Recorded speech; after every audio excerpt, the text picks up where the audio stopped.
Now, folks, I don't know what you did last night, but I spent 90 minutes on a stage debating a guy who has the morals of an alley cat.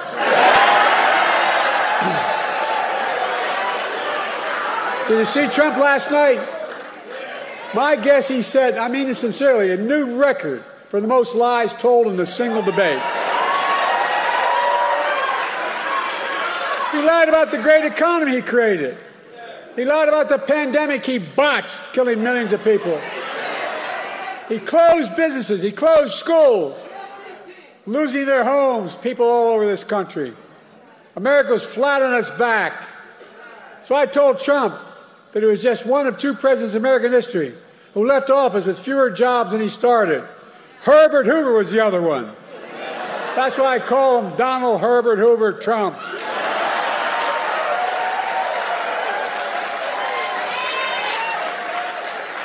And then he lied about how great he was for veterans. But then I told him how he had called a veteran who had given their lives in the country in World War I and refused to go to the grave sites. He called them suckers and losers. He tried to deny it. But let me ask you, are you going to believe a four-star Marine general, his own former Chief of Staff, John Kelly, who said he said that? Or a disgraced, defeated, and lying Donald Trump? My son was one of those people, not a World War but in the Vietnam. Folks, look, how about the fact that 44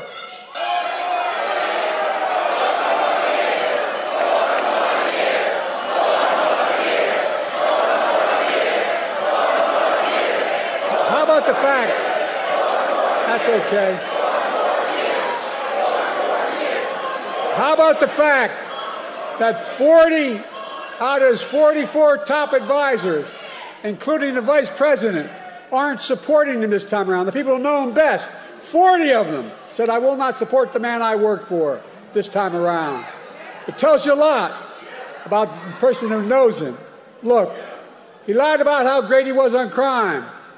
I had to remind him that he oversaw a record increase in murder rates in 2020. On my watch, violent crime has hit a 50-year low. There's more to do with a 50-year low.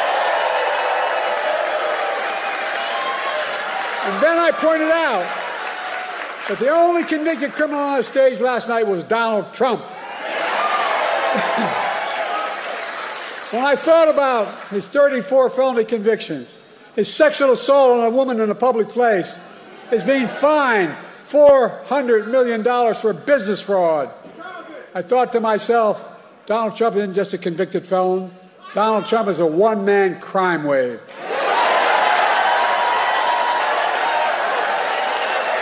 He's got more trials. He's got more trials coming up. Well, it's time for that. Look, the thing that bothers me maybe most about him, he has no respect for women or the law. He doesn't. And then, his biggest lie, he lied about how he had nothing to do with the insurrection of January 6th. We all saw with our own eyes. We watched it on television. We saw thousands in his direction attack the Capitol. We saw police being attacked, the Capitol being ransacked, the mob hunting for Speaker Pelosi, gallows literally set up for Mike Pence. And then he told them as he sat in the dining room, the private dining room, one door off my Oval Office. He sat there for 3 hours watching the TV. He did not a single thing to stop it. Nothing. Nothing at all. And now he wants to pardon all those convicted and criminals. But folks, for all his lies, we learned some important truths about Donald Trump last night. We learned he's still proud of being the person who killed Roe v. Wade. We learned he's still proud about the pain and cruelties inflicted on America's women. We learned he still believes that politicians, not doctors and women, should make decisions about the woman's health. We learned that if he's elected again and the MAGA Republicans pass a national ban on abortion, he will sign it. Donald Trump says he thinks overturning Roe v. Wade was a beautiful thing. I think it was a nightmare. No, I really mean it, a nightmare. And I made it clear again last night that if you elect me and Kamala, you give us a Democratic Congress, we will make Roe v. Wade the law of the land again.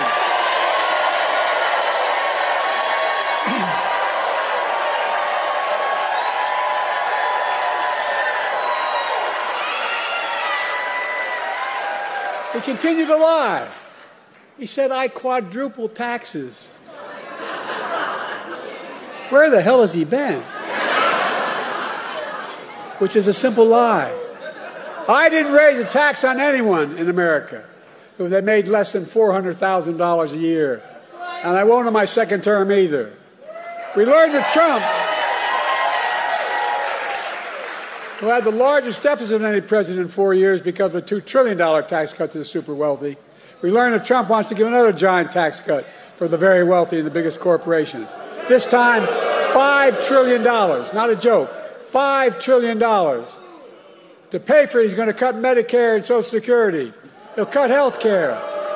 He'll do it all with millions of working middle-class Americans all pay for another tax cut for the very wealthy. Then, to add insult to injury, he wants to raise taxes on the average family $2,500 a year. What amounts to a new 10% sales tax on all products imported in America. That's his new plan. For food, coffee, candy bars, and so much more. It's going to raise the taxes on the average family $2,500 a year. And most dangerously, though, we learned that Donald Trump will not respect this year's election outcome. He's still not respecting the last time out. Well, think about it. Every court in Newnan ruled that it was a fair election. He's still denying it, still telling lies. 3 times Trump was asked last night by the moderators, would he respect the election results if he lost this time? 3 times he refused to answer. 3 times. Folks, Donald Trump refused to accept the results in 2020. We all saw what happened on January the 6th. It's a direct consequence of that. It was an international embarrassment. By the way, as I go to these international meetings, I know every major world leader, and I literally, because I've been around, as you might have noticed. But they asked me, did he really mean this? Was this real? It caused a constitutional crisis and international embarrassment.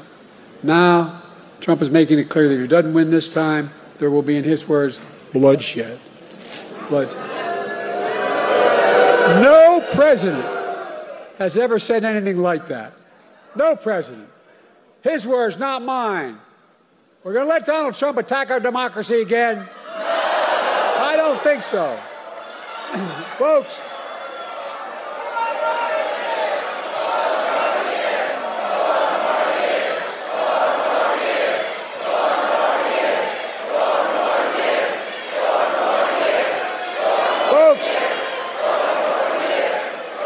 we've come a long way. We've come a long way from the mess that Donald Trump left us. We came out of the pandemic. We're a long way from where Donald Trump telling us to inject bleach in our skin, that COVID is not that dangerous. Today, we have the strongest economy in the world without exception. 15 million new jobs. 800,000 manufacturing jobs. Unemployment under 4% for a record 2 years in a row. Historic black and Hispanic unemployment down. Historic creation of small businesses in black and all communities across the nation, particularly in rural areas. Historic economic growth. Inflation has dropped from 9% to 3% and is still going down. I know we have more to do to get prices down. We have to take on corporate greed. They're making twice the profit they were before the pandemic.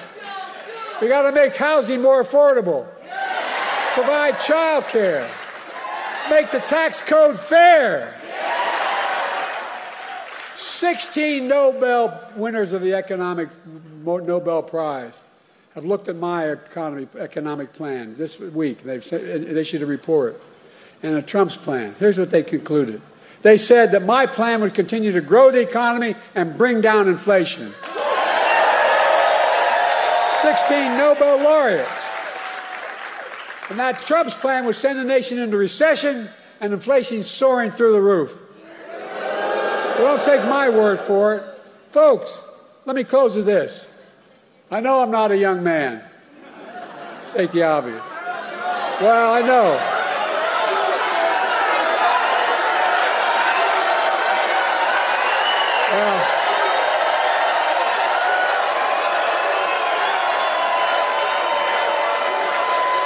Well, I don't. Folks, I don't walk as easy as I used to. I don't speak as smoothly as I used to. I don't debate as well as I used to. But I know what I do know. I know how to tell the truth.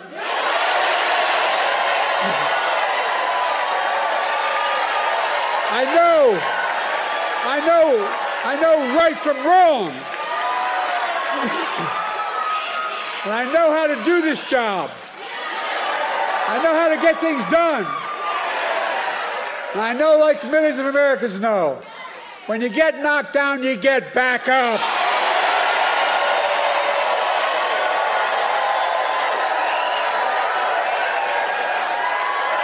I know what it took to take our economy from the depths of the pandemic to where it is today, the strongest economy in the world. I know what it'll take to bring this economy to everybody. I know what it'll take to rally the world to stand up against Putin and defend freedom, not yield to him. And I know what it'll take to keep the world safe and free for the years ahead. Folks, I give you my word as a Biden, I would not be running again if I didn't believe with all my heart and soul I can do this job. Because quite frankly, the stakes are too high. The stakes are too high.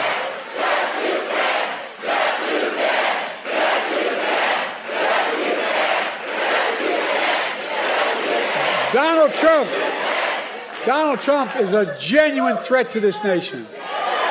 He's a threat to our freedom. He's a threat to our democracy. He's literally a threat for everything America stands for. Look, he doesn't understand what I think all of you do. America is the finest, the most unique nation in the world. We're the only nation in the world, and I mean this sincerely. It's a fact statement, not a hyperbolic statement. It's fact. We're the only nation in the world built on an idea. All the nations built on ethnicity, geography, and other religion. But we're built on an idea that we're all created equal. We deserve to be treated equally throughout our lives. We've never fully lived up to it. I'll be damned in the year 2024, just 2 years before the 250th anniversary of our Declaration of Independence, that I'll let Donald Trump walk away from it.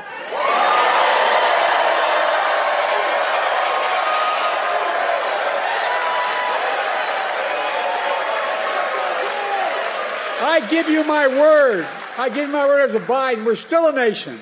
I believe we're still a nation that believes in honesty and decency and treating people with respect. I still believe we're a nation that gives everyone a fair shot and leaves nobody behind. We're still a nation that gives hate no safe harbor. And we're still the beacon to the world. We can never give up what makes America, America. Donald Trump is motivated by revenge and retribution. Well, revenge and retribution never built a damn thing. You and I, we Americans, are a nation of hope, optimism, and possibilities. That's what always built America. That's going to continue to build America today. The choice in this election is simple. Donald Trump will destroy our democracy. I will defend it.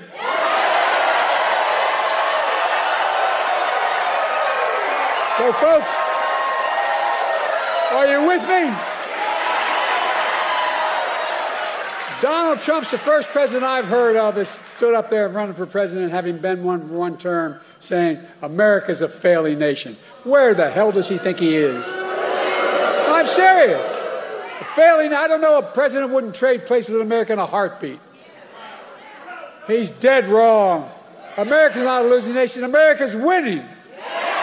As I stand here today, I can honestly say I've never been more optimistic about America's future in my whole career. We just have to remember who we are. We're the United States of America. And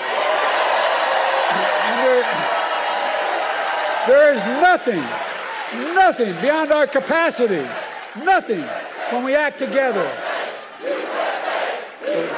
You got it.